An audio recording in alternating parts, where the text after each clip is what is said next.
What's up, guys? How's it going? Welcome to the London session recap for Wednesday, the 23rd of March, 2022. Quick recap of the higher timeframes. Delete these annotations. We know that we're coming off this major sort of monthly, weekly, and daily demand. However, the higher timeframe trend on nearly pretty much all timeframes is heavily bearish, right? Trading in between this daily swing range.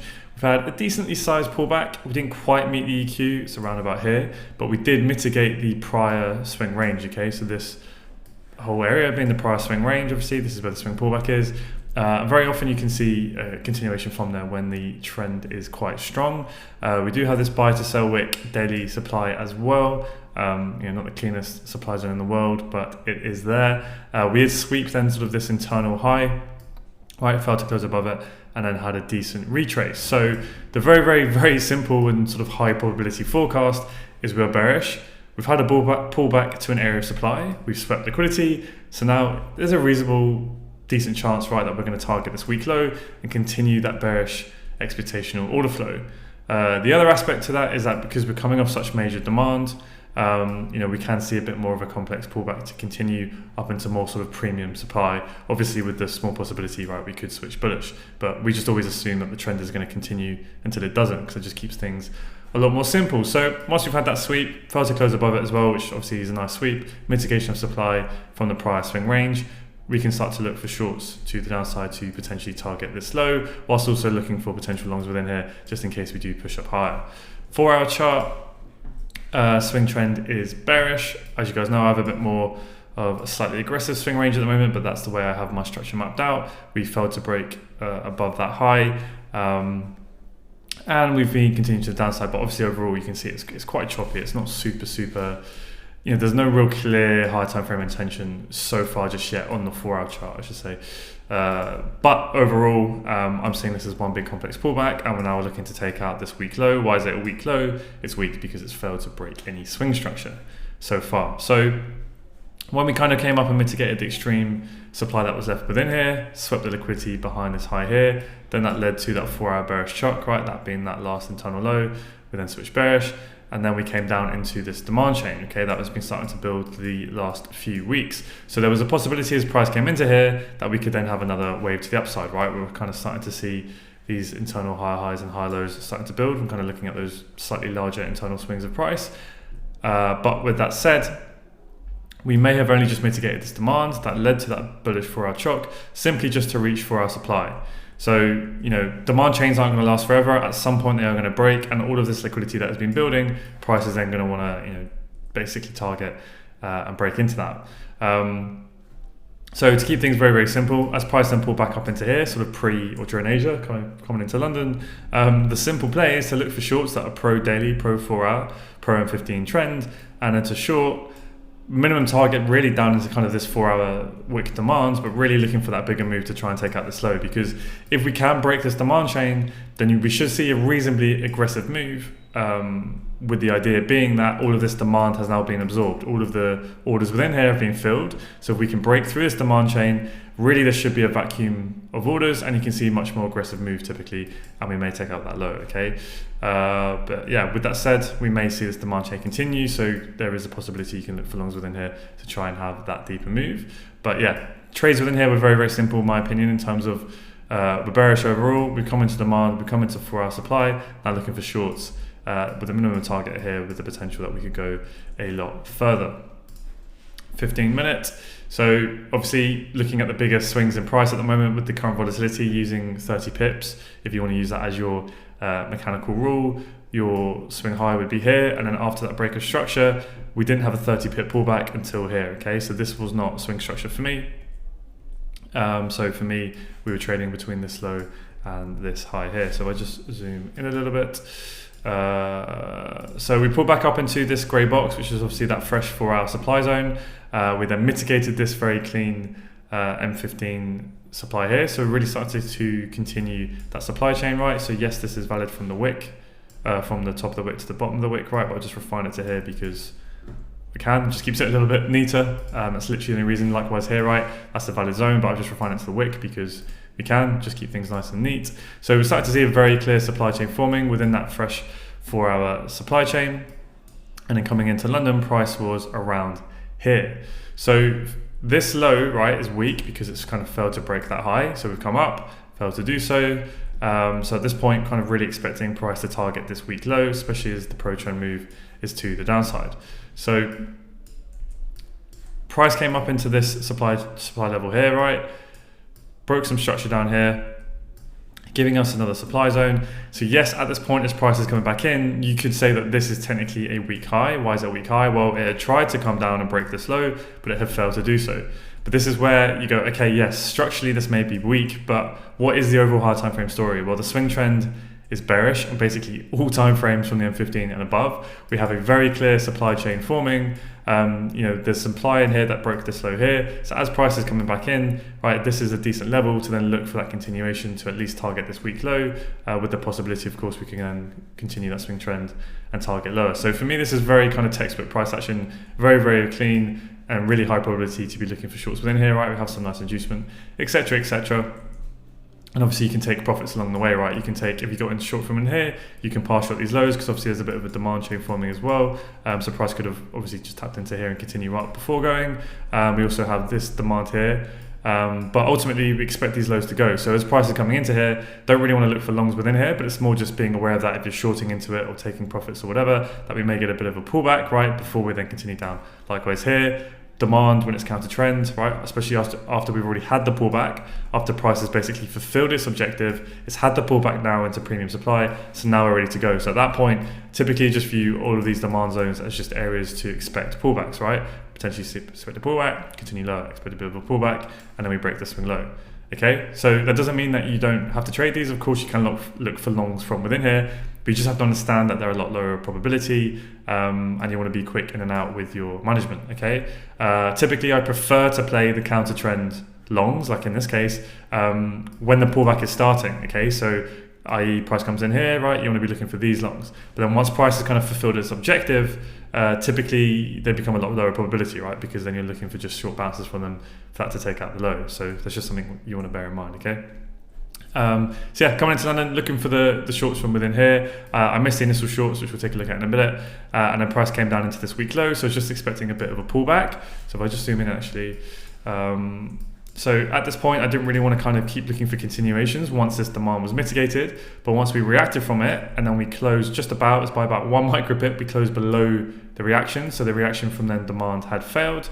I was then happy to then look for a quick short within here, literally just targeting quick 5R to that low. Obviously there was always the potential with it being pro trend that we could then go once this demand had been cleared and failed, but I was kind of happy to just take my profits and be more aggressive because there's every possibility we could see a bit of a deeper pullback, potentially into some of these levels up here. So I was happy to just get in and out at that point, but yeah, it dumped, which is always a bit of a a kick in the teeth. I say it's a lot. Only trading can you make super nice profit in literally a few minutes, and you still feel like an idiot. But it is what it is. So let's take a look at those M1 entries, because hopefully I've kind of made my view of how I was reading the M15 and the high time frames a bit clearer. But very, very simply, if I could summarize all of that up, we've had a higher time frame pullback. We're now looking for price to target these weak lows. Okay, we had a very nice clear for our supply zone to sell from. Clear M15 supply chain forming. Price was within that supply chain coming into London. So as that session volume's kicking in, where is the most likely path of least resistance? It's going to be to the downside, right? So as soon as we start to get those intentions in lower time frames, you just want to be following order flow and looking for your entry models to get involved. So we came into the M15 zone sort of pre-Frankfurt. Arguably a sweep of liquidity, but whatever, right? It's more of an M15 highs there. In terms of the M1, there's nothing immediate in terms of sweep liquidity for this initial move. So if I was looking at this kind of within sort of session hours, I would be a little bit hesitant personally to set extreme order on this, just because it's kind of one straight movement up. I would maybe see this potentially as being inducement, then we get the sweep, right, and then we get the entry. That would have been something I would have much preferred, but yeah, definitely a valid entry anyway. Then once we kind of got that level holding, right, we then break M1 structure, we get the M1 change of character. Now I think we don't need the sweep, right? It's likely we're going to hold, especially when we see that momentum continuing down. So this is an extreme level in which, for me, is valid to set an entry order on. I'm aware that there is a flip here. But this for me, it's not the most obvious of flips. It's valid, but typically if I'm going to enter on a decisional, I want to see something a little like a nice pullback in, ideally a sweep, right? A bit of inducement, right? And then we can look for that entry there. But it's kind of just one straight push down with a very small pause in price. And, it wasn't even reacting off like a very clear pivot demand. It was more of this larger M1 range demand. It wasn't even Frankfurt at that point, right? This is 6:45 GMT, so another 15 minutes to go. So this would not be something personally I'll be looking for an entry from. But once that mitigates, and then what do we get? We get another strong push down, right? Breaking structure. We can start to see that bearish order flow kicking in. Okay, so then I'm happy to look from either here or look from the extreme. But this was kind of, because this was all just a bit pre-Frankfurt, I just wasn't prepared. I wasn't set and ready. I was kind of just finishing off some admin and Discord stuff, right?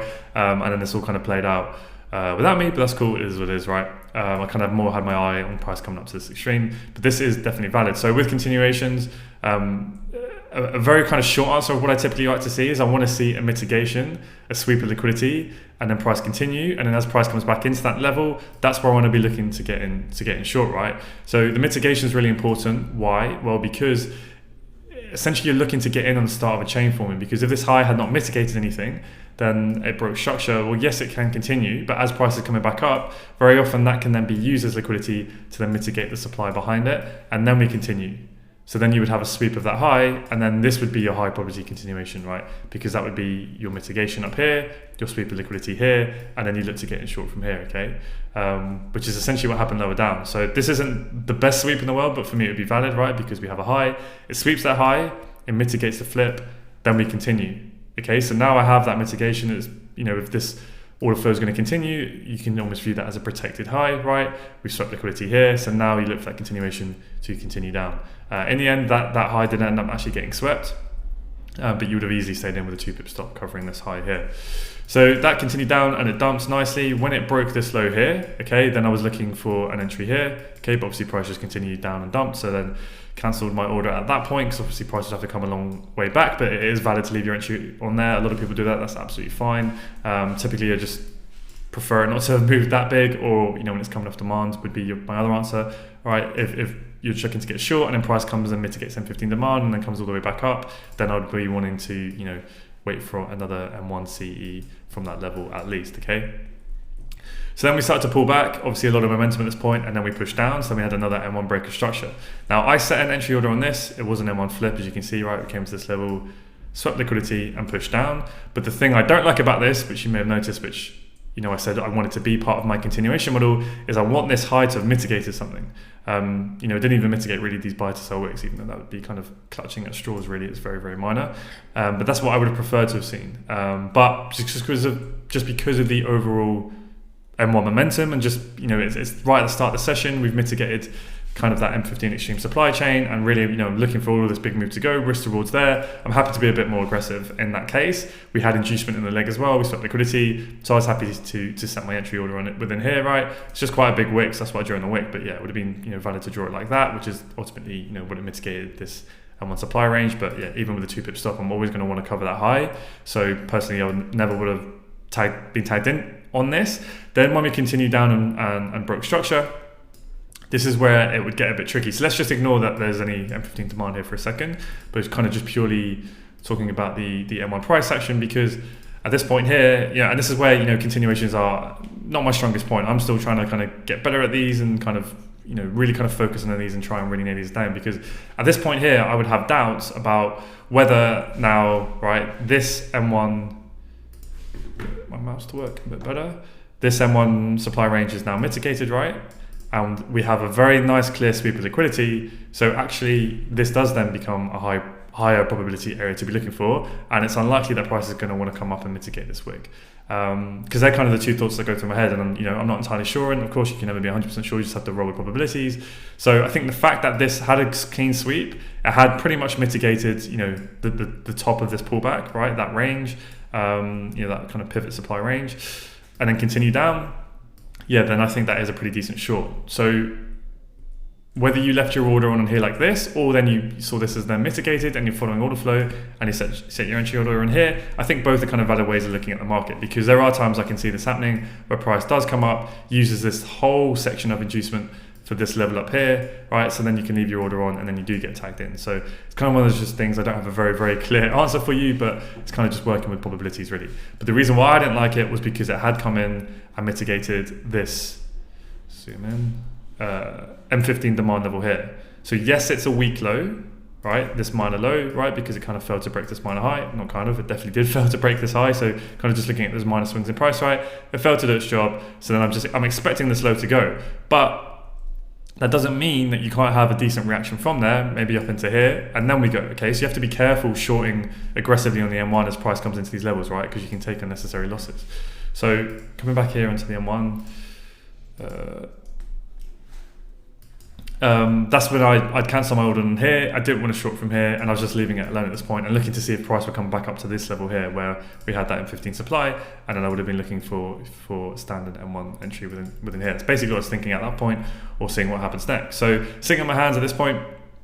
Now, as price reacts from here and it mitigates this level, okay, now we can paint the story a little bit more. So let me draw this a bit more clearer. It's a bit more easier to visualize.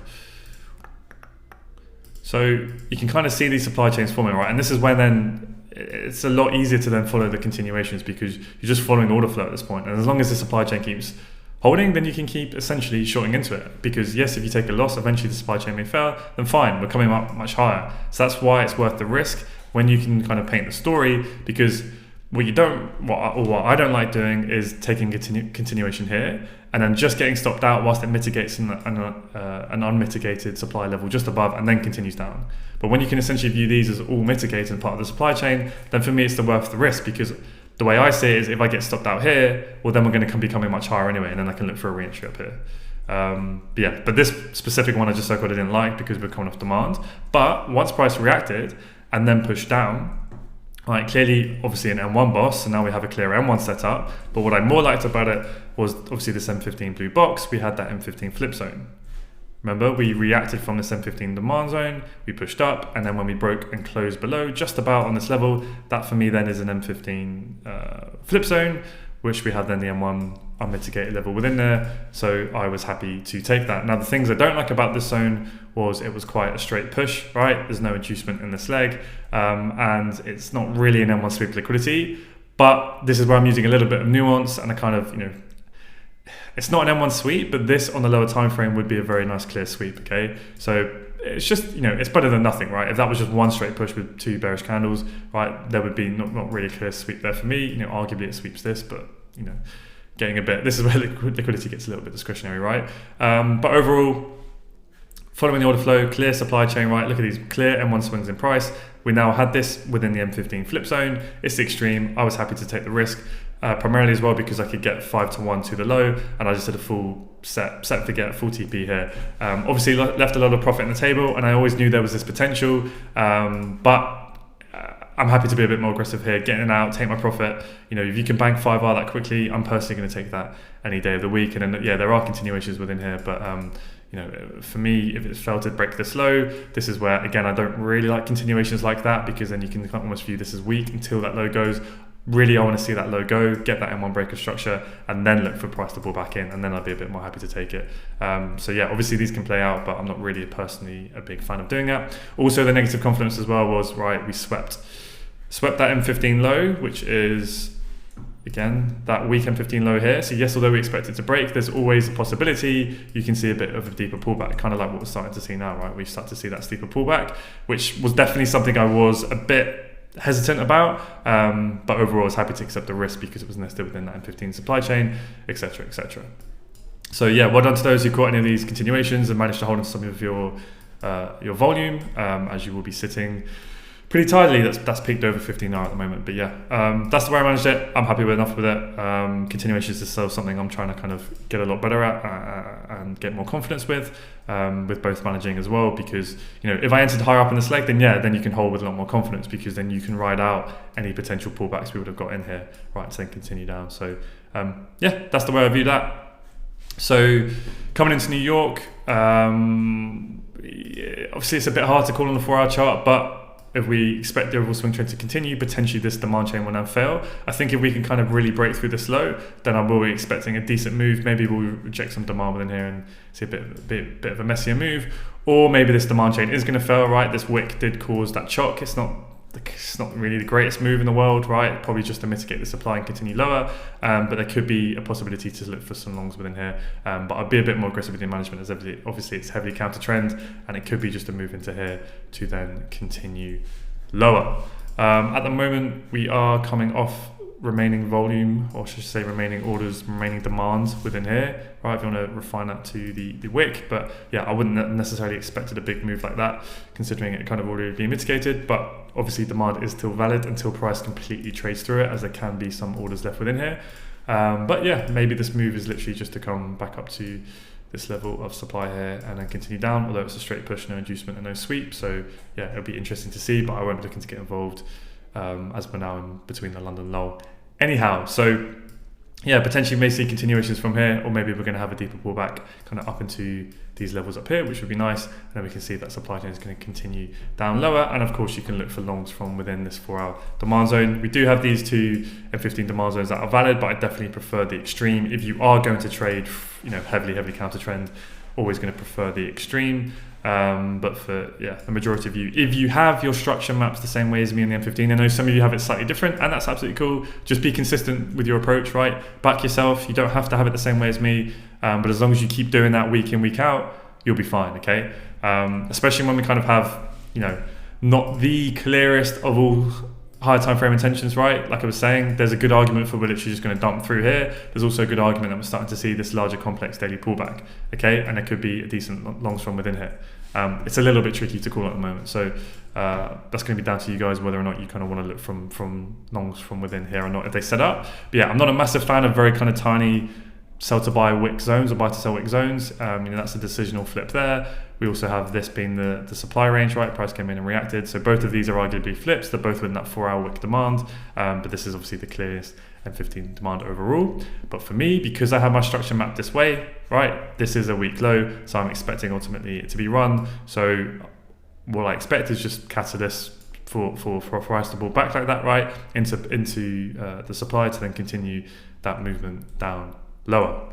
But when you're working with such a big ranges, the risk to reward can be there to play for those counter trend moves, because like you said, right, even if you get these little bounces here, it can be enough for a quick 5R or sometimes even potentially 10R. But yeah, my advice as always is keep it simple. Focus on those pro trend moves when we're in the premium, and be patient if you're trading a session where price isn't in a similar setup to how it was this morning, right? Wait for the next day, or even if you have to wait a couple of days, so be it. Build that patience, build that discipline. Think about the month, right? You want 3 or 4 clear-cut trades a month. They're the ones that are going to get you to where you want to go, not forcing it. If you feel like you've missed a move and then trying to force these counter trend moves that you wouldn't have necessarily taken if you had caught a nice pro trend move earlier on, right? I'm not saying it's easy to think that way, but they're the kind of ways in which you need to be approaching it and trying to keep it as professional as possible. So with that said, hope you guys have a good rest of the morning, afternoon, evening, wherever you are in the world, and I'll see you in the next one. Cheers, guys and girls.